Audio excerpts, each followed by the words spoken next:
Welcome to recording 1B in, dare I say it, our series on arithmetic series.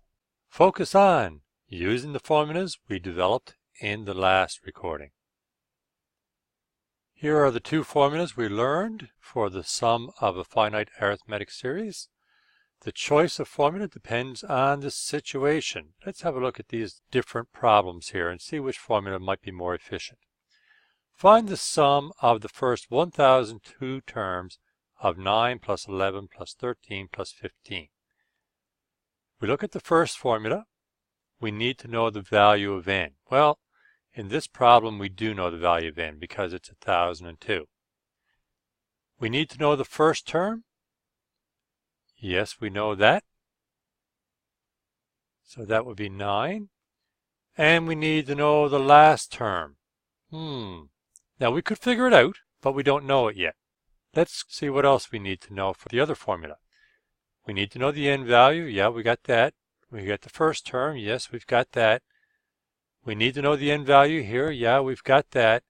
The constant difference we don't have right away, but we can figure it out. The constant difference here is 2 because it goes up by 2 all the time. We're going to use that formula. On the other hand, if I give you an arithmetic series with term 1 equals 9 and term 1002 equals 2011, find the sum of the first 1002 terms. If I try to find that sum by using the second formula up here, I'd need to know term 1. I'd need to know my n value. I've got that because n is 1002. It's the sum of the first 1002 terms. I don't know my constant difference though. If I try to use the first formula, I need to know my n value, which I know. Term 1, yeah, I got that. The last term of the series, yes. Term 1002 is there. So I use the first formula because the sum of the first 1002 terms will equal 1002 times the first term, which I know, plus the last term, term 1002. I have values to substitute for those. In the last case, I have the series 9 plus 11 plus 13 plus 15 on up to 2011. We're told it has 1002 terms. So if I try to use the first formula, I know n equals 1002. And I know my first term is equal to 9. I know my 1002nd term is 2011 because I'm told there are 1002 terms. So I have everything I need for that formula. On the other hand, for the second formula, I need an n value, I need my term 1 value, I need my n value again, and I need my constant difference. But that's pretty straightforward here too. My d value is 2. So either formula is good here. Let's do a couple of examples where we apply these formulas. Here's the same series again, but this time we're going to pretend we don't know how many terms there are. So regardless of which formula I try to use, I need that n value.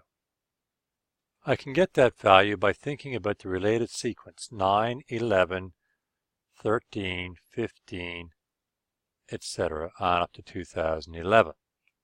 Using the formula for the general term of an arithmetic sequence, I've got t sub n equals t1 plus, or term 1 plus n minus 1 times the constant difference. My last term, that's my t sub n. I don't know what the subscript is yet. Working on that. But I know it's 2011 is the term. Term 1 is 9. And I'm looking for the value of n, and d is 2. It's a little bit of algebra work here. 2011 equals 9 plus distribute the 2 in. I got 2n minus 2. A little more rearranging gives me 2004 equals 2n. So therefore, dividing by 2 gives me 1002 equals n. Now the choice of formula is arbitrary here because they're equally easy to use, I guess. I'll choose the first one. And so we're finding the sum of the first 1,002 terms. It's 1,002 times term 1 plus term 1,002 divided by 2.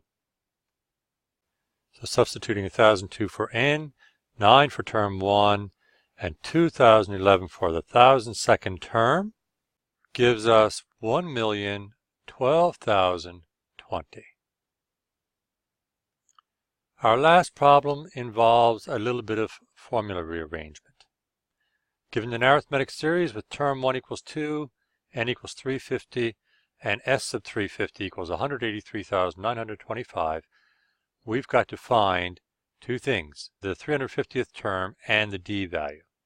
I'm going to start with this form of the formula because it will allow me to involve the 350th term in the expression. Like so. I can divide this 2 into 350 to get 175. Distribute the 175 in. I've got 350 plus 175 times term 350. Subtract 350 from both sides. I've got 183,575 is equal to 175 times term 350. And dividing both sides by 175 gives me 1,049 equals the value of the 350th term. To find d, the easiest way to do that is to think again about the related sequence. T sub n equals term 1 plus n minus 1 times d. So we can think term 350 is equal to term 1 plus 350 minus 1 times that constant difference. So we've got term 350, which we know now to be 1,049, equals term 1, which we're told is 2. 350 minus 1 is 349 times the value of d. I'll let you do the algebra on that, but essentially you get 3 equals your d value. In conclusion, there are two formulas we can use. The choice of formula depends on the situation, and you may need to use the related sequence formula to get another value that's needed for use in the series formula. And you may be asked to find the value of any variable in these formulas if you are given or have a way of knowing the values of the other variables.